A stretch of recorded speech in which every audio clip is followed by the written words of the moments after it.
What is up, everyone? Welcome to Heroes Avenue, and today Variety dropped a huge DC article talking about the future of DC and all the rumors that have coming out, and especially touched on the Zack Snyder cut.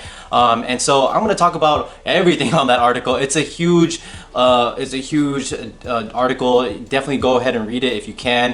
And I'm just going to go in order on the topics they touched on. And this article is written by Brent Lang, who is the executive and editor of film and media. And then you got Justin Kroll, who is everyone's pretty much familiar with him. He's always active on Twitter. We report on a lot of his tweets, his rumors that are about comic book movies, and so we are very familiar with these guys, and these guys are very reputable and very trustworthy. There could be hit or misses in terms of rumors, but I would definitely take what their word seriously because they are very close to the source. And a lot of these confirmations or things that they've heard are from insiders that are very close to them, and so they don't really reveal who their source is. So this source could be either someone that's outside of the discussions or in the discussions, so we don't really know. So let's just go on with it, and let's talk about the first topic here, because they talk about Matt Reeves' Batman. So if you guys haven't been following, Matt Reeves, the director of Planet of the Apes, is now helming the newest Batman called The Batman with Robert Pattinson, the guy from Twilight. Yes, he is our new Bruce Wayne. And this article talks about a few things about that movie that we already know, and some new things as well. And it talks about how this Batman franchise has evolved from Ben Affleck himself to Matt Reeves, and now it stars a bunch of villains. And we got Riddler, who is played by Paul Dano. We got Penguin, who plays by Colin Farrell, and we got Catwoman, who's played by Zoe Kravitz. These are all confirmed castings. And this article even says that these guys, if this movie is successful, if the Batman movie is successful, these villains could potentially get their own spin-off movie.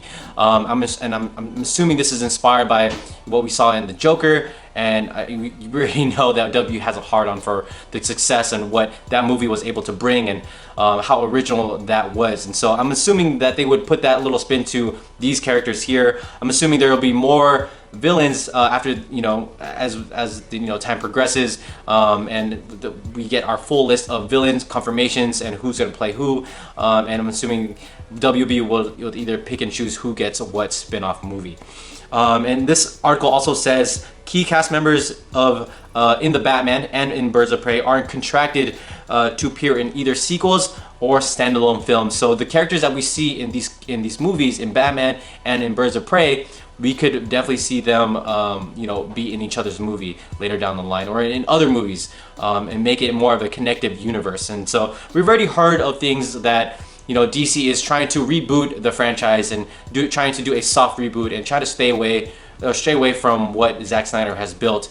And I made a couple videos in the past that maybe WB is trying to maintain the successful DC films while trying to create a separate entity of DC films as well, and trying to somewhere in the future merge the two, maybe with Flashpoint or something like that. And that's pretty much what they talk about with Batman, and that's something that we kind of knew already, but the spin-off part is something very new to us, and it doesn't surprise me at all, especially after the fact of the success of Joker. And so let's go ahead and talk about the next topic in this article, where they talk about Superman. And of course, if you guys have been following the social media, you guys know that Michael B. Jordan is rumored, or has been rumored for the longest time, to play the next Superman. And we made videos about this in the past, earlier this year, and it seems that these rumors have been true. And it looks like Michael B. Jordan met with Warner Brothers earlier in the year, talking about his pitch for the newest version of Superman. And there's also a recent interview with Michael B. Jordan earlier this year with Oprah. He even talks about this rumor, and he says that if he were to play a black Superman, he would want to play Calvin Ellis from Earth 23. And let me go ahead and play the clip real quick for you guys here. Okay, Yeah. I heard a rumor, there's been this buzz that you're going to be the next Superman. Yeah, that was a rumor. I heard that. I did. I heard that. I heard a few rumors buzzing around. I think just to be in those conversations, it's flattering and very humbling that they would like. Would you like to be Superman?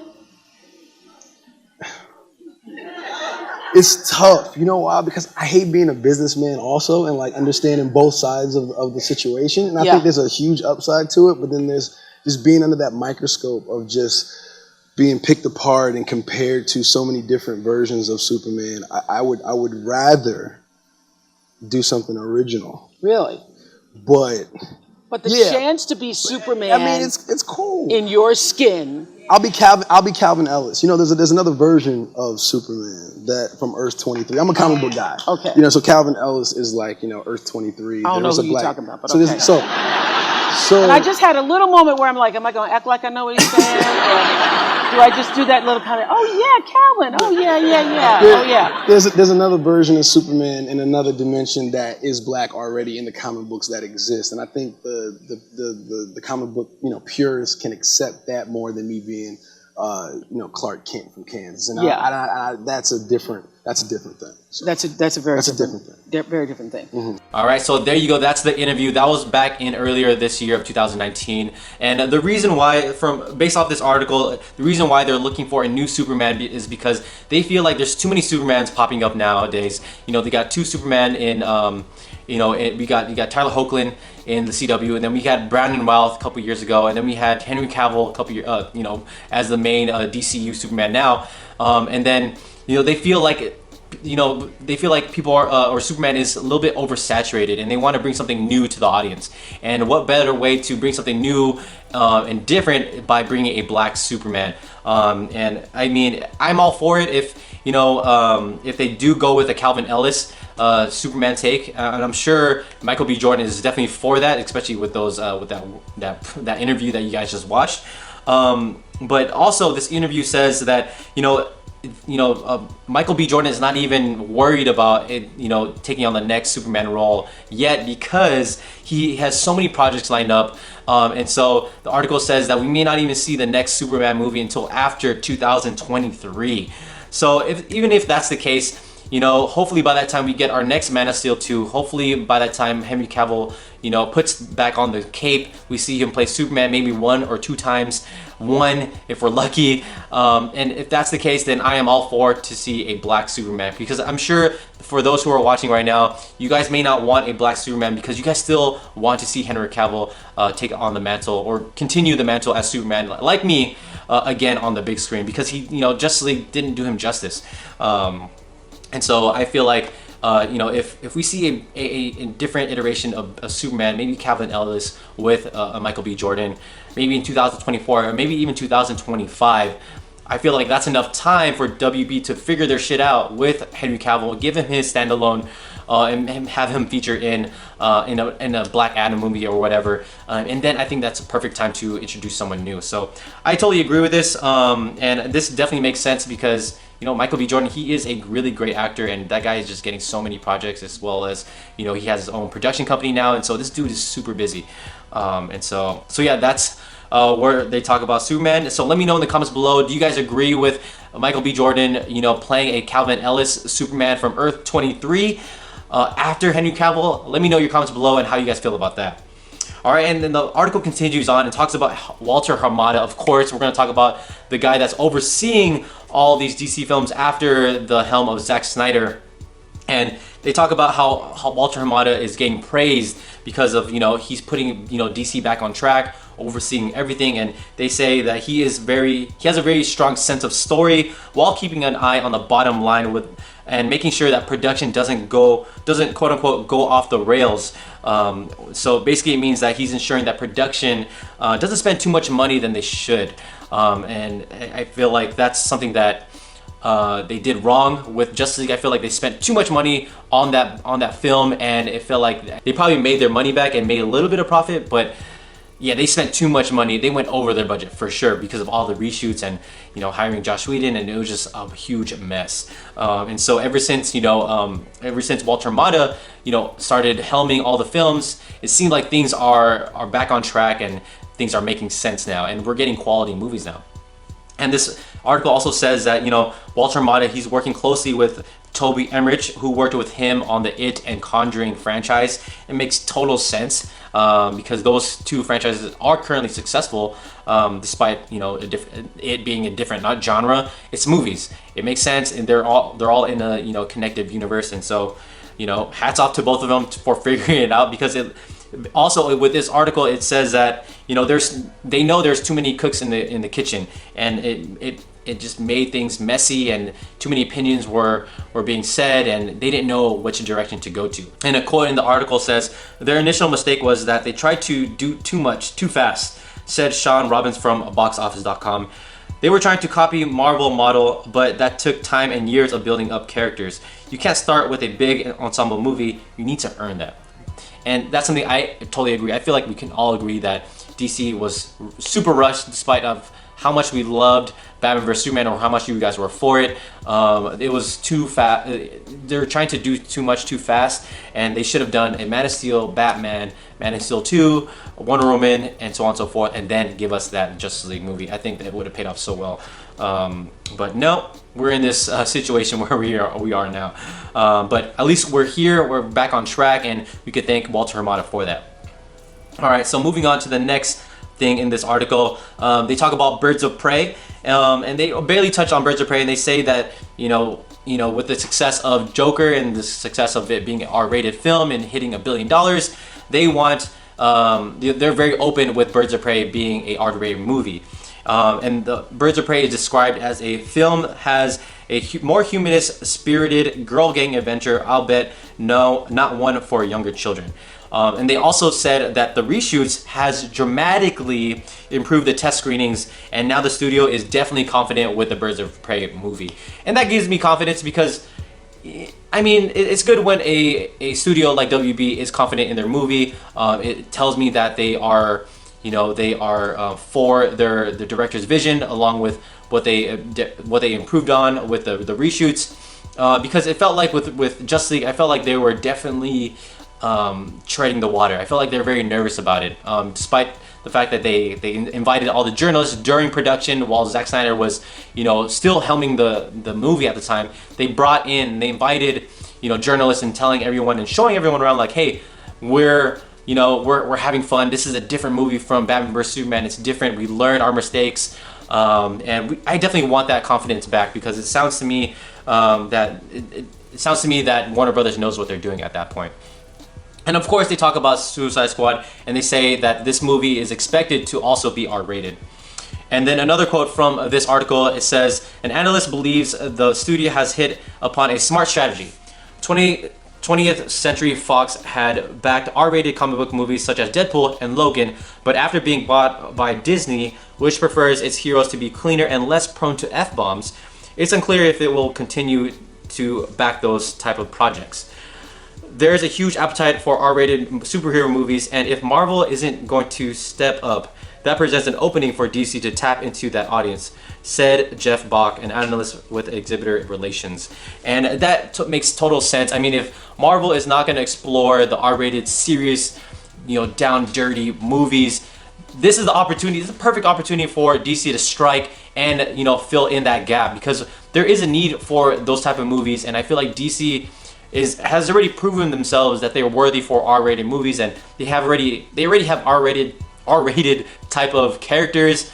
I mean, you could definitely make a Batman R-rated Batman movie for sure, easily.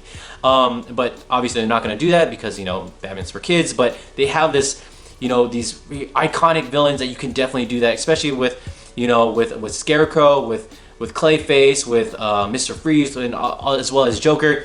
There's that room for R-rated movies to explore, and I feel like DC is definitely, if they're not going to take the opportunity, they're foolish, they're stupid. But it doesn't seem like they're missing it, because it sounds like they're going head straight into this R-rated universe, which I'm totally for. And of course, this article moves in and talks about the Green Lantern franchise, and says that Jeff Johns is currently writing a script and is expected to finish the script by the end of the year and turn it into Warner Brothers. So hopefully by I don't know, by January, we hear more about this Green Lantern Corps movie that they're trying to make with this buddy cop movie. So if you guys haven't been following, you know, DC has been very nervous on tackling the Green Lantern franchise because of the huge fail that, you know, the Ryan Reynolds Green Lantern did in 2011. And so ever since then, Warner Brothers has been very, you know, sensitive with the next Green Lantern movie because you don't want to screw it up again because that was a huge bomb. And so hopefully whatever Jeff Johns able to pump out of his ass by the end of the year and is gold, and they're able to work on that script from there. And then it also talks about how J.J. Abrams and his Bad Robot and the Bad Robot Company may be producing this movie. So if they don't find the perfect director for this movie, maybe J.J. Abrams could be potentially directing this movie. Who knows? And it also talked about how, you know, DC is currently doing a Green Lantern television series on the HBO Max with Greg Berlanti, who is currently, I think he's overseeing that project right now. And Greg Berlanti is also I think the executive producer on the CW DC shows. So he is definitely a veteran when it comes to producing DC shows and making them successful. And it also says that, you know, if this works out, if the Green Lantern television series works out, we may see a partnership with Greg Berlanti and the Jeff Johns with the Green Lantern Corps movie. So that's there in the article. Hopefully that's, I don't know how I feel about that because, I mean, Greg Berlanti, he only knows television. He's not too familiar with movies, and I'm always like nervous about, you know, moving someone from one media to the other because they're totally different, right? And so hopefully it works out. Maybe it's wrong. Maybe this is not even accurate. Who knows? But that's very interesting because I don't know. I feel like there's other people that Warner Brothers can grab to help Jeff Johns make this movie happen, and not just always gravitate to someone that is experienced with making successful DC films. I feel like, or DC properties. I feel like there's other talent that's out there that's willing to help, that has a new, fresh take, that hasn't worked on a DC film at all, but has worked on successful franchises in the movie industry that could also help Jeff Johns. And I feel like those type of people are the perfect ones to bring in. And yeah, not just a TV guy like Greg Berlanti. But yeah, so I want to know your guys' thoughts on that. And let's move on to the next topic, because they talk about Aquaman for a brief moment. And they talk about how they still have not found a director for the Trench. They keep talking about this Trench movie. I don't even know if this is happening. And I honestly am not for it. As you know, as time progressed, I'm starting to not really care for this movie. I mean, if it does come out, cool, I'll watch it. But, you know, I'm not really focused on it, and I'm not gonna, I don't know, I just don't care for it. But hopefully if they do it, hopefully it turns out great. Hopefully it's rated R, hopefully it's dark like they wanted it to be. But they also say that the Aquaman sequel is hoping to shoot or start shooting early 2021. And I think we already knew that, but that's something that was confirmed in this article. And then they move on to The Flash. And they talk about how this article calls Ezra Miller a smart ass. Super funny because, I mean, it's kind of true. And they say how the production won't start, the production for the next Flash movie won't start until Ezra Miller is done shooting the Fantastic Beasts movie. So it's expected for the Flash to start production somewhere in 2021. Assuming the script is done by then. Of course, if you guys haven't been following again, the IT director, Andy Muschietti, is going to be directing the Flash movie right now. We don't know by the time 2021, maybe we get another director, because we know in the past that the Flash seems to be dropping a lot of directors because they always conflict with Ezra Miller's vision and they just don't agree on things. So hopefully Andy and Ezra are able to be buddy and get to agree on something with this Flash movie, because the audience want it, the fans want it, and we need to see something else than what we've seen with Grant Gustin on the CW. Because even though I love Grant Gustin's interpretation of the Flash, I want to see something different, like Ezra Miller's. I feel like what we saw in Justice League, I feel like we're just, you know, barely hitting the tip of it. I feel like there's so much that Ezra Miller can bring to the character that we haven't seen yet, and I'm excited for for him to dive into it when the movie does come out. All right, so we're going down to the one of the last things on this article, and they talk about HBO Max, and they talk about how there's DC properties that they want to make into a film onto this platform, and they want to give it a $65 million budget, or underneath there, around that. That's huge. That's a huge budget. That's like Game of Thrones level budget, and that's something that I'm very excited about. You know, regardless if they make it into a television series or a feature film on the HBO Max, that means we get so many DC movies, TV shows with crazy budgets on all types of platforms, on the big screen, on the theaters, in HBO Max, and on the small screen with CW. It's incredible, and I'm super excited to see what HBO Max is able to pump out.